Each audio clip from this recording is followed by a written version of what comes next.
The LEGO Lord of the Rings Minas Tirith set has finally been revealed, and we can talk about all of the details of the biggest and most expensive set this theme has ever seen. If you're hyped for Minas Tirith and the future of the Lord of the Rings theme, hit like and subscribe, and now let's finally take a look at the official images. Set number 11377 Minas Tirith is gonna release on June 1st of 2026 with a whopping 8,278 pieces, which makes it the biggest Lord of the Rings set so far. Comes with 10 minifigs plus a horse, and it's gonna retail for roughly $650 US. The set will also have a special gift with purchase tied to it, but I will talk about this later in this video. Starting with the box art, you of course get a massive black box with the white city in front of the typical black void. On the backside we can see a bunch of play features, a lot of pictures of specific scenes, and the measurements in the top right corner that already tell us how massive the set is really gonna be. But enough of the boring box. Here we have the build in its full glory, and seeing some high resolution images makes me even more excited for the set than I was after seeing the leaks months ago. It doesn't seem like a lot has changed, but since I always really liked the way that LEGO interpreted this building, I can say that I'm really happy with the final product.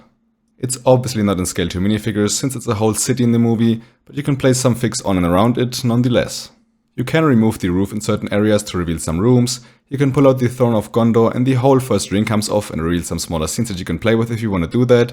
Nothing that is necessary for an 18+ display set, but nice that it's included anyway. The little farmer's market and the weaponry is gonna add some variety while building and even add some extra display options, even though I highly doubt that anyone is gonna display the set separated. LEGO even added the balcony where we see Gandalf and Pippin before they battle at the Pelennor Fields. They added a library where we see Gandalf studying, and they didn't shy away adding a pile of wood, obviously hinting at the very morbid scene of Denethor and Faramir, which is pretty crazy. The top of the build is very small, but you will still be able to recreate a pretty downsized version of the final coronation scene and marriage, which is neat. While I still think that the front part should have been tiled off as well as a different color, I really like that LEGO included this awesome looking elven banner. There are obviously some scaling issues when it comes to the heights of each ring of walls, but I'd say that for the most part it seems pretty correct to what we see in Return of the King, and I especially like the stone wall that splits the city. LEGO really nailed the shape in my opinion, and it ends halfway through the bottom ring, which looks amazing and is accurate to the actual building. The rooftops of the small buildings are a little colorful, but I think that this was a good idea to break up the monotonous of the otherwise pretty monochrome look. I've heard people complaining about the color of white being too white and pristine, and while I get what they mean, I personally think that it would look ridiculous if LEGO tried to mix in some grey or tan bricks into the wall, so I'm very happy with them going for a more pristine look. But now, taking a look at the minifigs, we get 4 Gondor soldiers that do look pretty awesome in my opinion.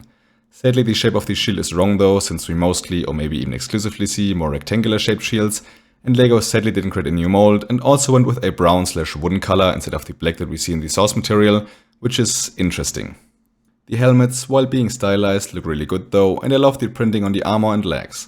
Overall a mix of greatness and issues, but I'm overall still happy about them.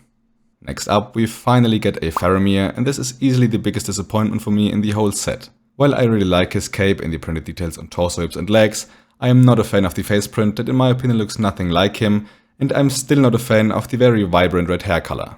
I know that some of you said that this is accurate since he and Boromir are brothers, but in my opinion Faramir has a way lighter hair color in the movie, hence why I would have liked to see that being resembled in the minifigure as well. But finally a highlight, and this is Pippin in his Gondor look. Amazing printing on the torso, a cape and dual molded hobbit legs, it really doesn't get much better than this. Another highlight that Lord of the Rings fans waited a long time for is Denethor, who finally gets an official minifig as well. Contrary to Faramir, I think that the likeness is really there in the face print. I love his hair, the printing on torso, hips and legs looks great, and the cherry tomatoes are an amazing inclusion. Then there's also a Gandalf the White in this set, who gets an updated look too, and I honestly really like it. The new torso and leg printing with the off-white looks really good and accurate to the movie, his hair and beard is as good as always, and he comes with a cape, a sword and his staff. With Gandalf you of course also get Shadowfax, which looks like a normal LEGO horse. It's a neat inclusion nonetheless. One of the figures I really wanted to see in the set was Arwen in the marriage look, and LEGO thankfully did include her. Arwen comes with the modern elven hairpiece, a solid face print, even though I still prefer the old one. She comes with the amazing looking banner, printing on torso and even arm printing, which looks phenomenal. Sadly, LEGO really dropped the ball on this figure when it comes to the unprinted slow piece. I don't know why LEGO still refuses to print this piece on some figures, but at least some creases to represent Arwen's dress would have been necessary. Yeah, the bottom of her dress is just in this color, but without printing the minifig looks cheap, unfinished and bland. But easily the best and my favorite minifigure in this set is Aragorn in his King of Gondor appearance. The printing on his chest piece, the legs and the arm printing looks wonderful. He comes with a double-sided cape and the insane hairpiece that has his crown molded into it, which looks beautiful. The only things I don't like are that the sword sadly didn't get a unique mold for it being Underrail, and the faceprint should have had a thicker beard, which Aragorn has in the end of the trilogy. Those minor complaints aside, it is a stellar minifig, and LEGO even included a Palantir in the set, which is an amazing inclusion, and if I remember the leak video, should have Minas Morgul on the other side, which could be a hint at a potential future set. A highlight that I didn't talk about yet is the interior. The throne room looks majestic and really gets the royal-esque look across.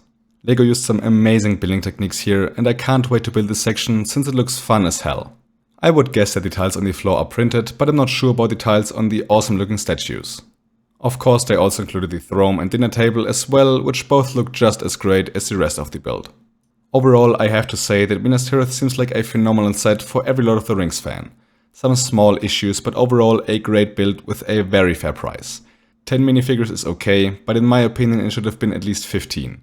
Include 2 more Gondor soldiers, 1 or 2 fountain guards, and Eowyn plus the Witch King, and I'd say we would have a pretty much perfect set. But now before I end this video, let's quickly go over the gift with purchase that will be exclusively tied to this set, and it's 40893 Grond. The iconic battering ram consists of 307 pieces, and it's gonna include 2 orcs, with the green one seemingly being exclusive because of the faceprint. Since I already made a whole video talking about the GWP in detail, I will only talk about the most important things here. If you want to see a more detailed discussion, you should definitely check out the longer video that will be in the info card and at the end of this video. The Grond was an obvious but good choice for a gift with purchase, however the minifigs aren't that exciting and the build only looks okay-ish. Personally, I don't like the wolf set, it looks more like a puppy to me. LEGO made some parts grey that 100% should have been brown/wooden, which is weird. I won't really complain about the in-universe Grond being longer and having 12 wheels total instead of 8, since it's obviously downscaled to match the smaller set scale, but it's still worth to point out. In my opinion, you won't miss a lot if you don't get the Grond GWP, but speaking for myself, I plan on getting both Minas Tirith and the Grond day 1. I will probably make a dedicated guide to the set in the gift with purchase if you would like to see that, but now please let me know what you think about the LEGO Icons Minas Tirith. Are you happy and plan on buying it, or did LEGO disappoint you with this release? Please let me hear your thoughts in the comments down below. Now I really hope you enjoyed this video. If you did, I would highly appreciate a like to support the channel. If you're new, go hit the subscribe button, and if you want to check out some of my other videos, still appear on the end screen right now.